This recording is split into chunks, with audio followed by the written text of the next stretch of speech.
Hei, tämä on nopea esittely sovelluksesta 12N, joka on älypuhelinten sovellus numeroiden oppimiseksi useilla kielillä. Tämä sovellus antaa sinulle mahdollisuuden valita useiden eri kielien välillä. Valitkaamme esimerkiksi arabia.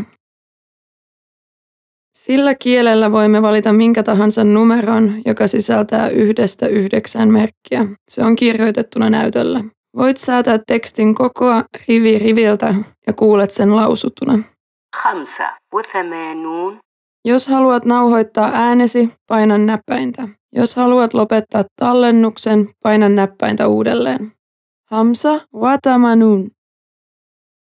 85. Hamsa watamanun. Sitten voit vaihtaa kieltä ja valita esimerkiksi mandariinin kielen. Numero on kirjoitettuna tällä uudella kielellä ja se lausutaan tällä uudella kielellä.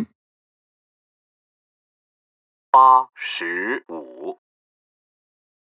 Toisessa pelissä sovellus lausuu satunnaisen numeron, jonka osalta sinun tulee valita sen koko, esimerkiksi 3-merkkinen numero. 227.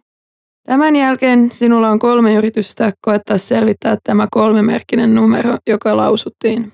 3. yrityksen jälkeen sovellus näyttää oikean vastauksen.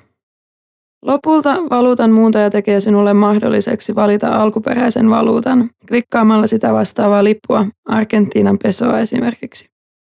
Syötät summan, joka sisältää 1–9 merkkiä, esimerkiksi 1.000.000 pesoa. Sitten valitset valuutan, johon haluat valuutan muuntaa, esimerkiksi Kiinan renminbi. Ja sovellus, käyttäen vaihtokurssia, joka päivitetään päivittäin, tuottaa muunnetun summan. Tämän jälkeen voit muuttaa lukua pyöristämällä sen esimerkiksi tuhansiin.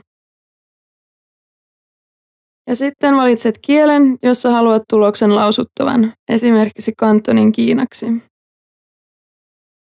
165,900,000